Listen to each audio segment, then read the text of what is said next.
Directly attacking someone's position only forces them to dig in their heels to protect their pride. True strategists don't break egos, they hijack them. Human beings will sacrifice immense tactical advantage simply to protect the illusion of who they believe they are. When you bind your terms to their self-image, compliance becomes their only way to save face. Ego-trapping is the master discipline of psychological alignment. In this episode, discover how to construct identity frames, exploit consistency traps, package concessions as strength, and lock in absolute long-term compliance. People go to extreme lengths to stay true to the positive labels assigned to them. The identity frame is the art of assigning a high-status label to an opponent before making your core demand.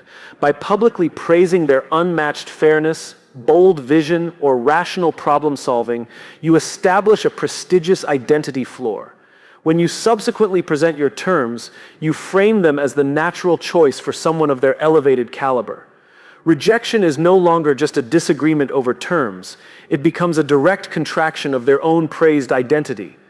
To avoid looking hypocritical, petty, or short-sighted, the opponent willingly aligns with your request, convincing themselves that accepting your proposal is simply proof of their high status and character. The human mind suffers acute discomfort when its actions contradict its stated values or past commitments.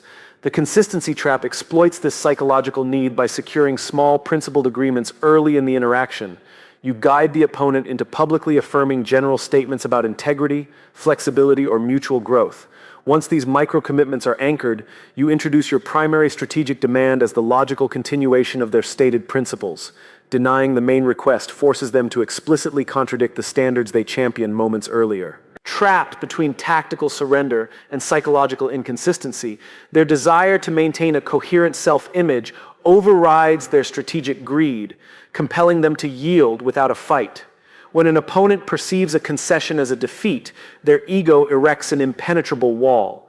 Pride as leverage reverses this dynamic by structuring your terms so that yielding feels like a grand, generous act of power rather than a surrender. You frame their compliance as a benevolent gesture or a statesman-like compromise. They sign off on your ideal terms not because they were pressured, but because doing so feeds their vanity and allows them to parade their magnanimity to their peers. Every negotiator advertises a set of core values, be it transparency, innovation, or absolute loyalty. The reputational dilemma involves designing a choice architecture where standing against your proposal directly attacks those self-proclaimed values. You structure your proposal so that any opposition openly exposes them as greedy, rigid, or deceitful in front of stakeholders or observers. Faced with the choice between losing a tactical concession or risking severe damage to their professional reputation, by backing their self-image into a corner, by taking zero credit for the victory publicly and leaving their pride intact, you eliminate their emotional instinct to stall, ensuring smooth execution while securing every high-value objective on your list. The ultimate evolution of ego manipulation is not merely winning a single negotiation, but binding the opponent's long-term identity to the permanent success of the outcome. The identity lock occurs when you transfer ownership of the victory entirely to their personal standard of honor. They elevate their role as the primary architect of the resolution. Once their ego is deeply invested in being the champion of this initiative, their internal motivation shifts entirely. They stop looking for loopholes or trying to renegotiate down the line, because undermining the agreement would mean undermining their own legacy.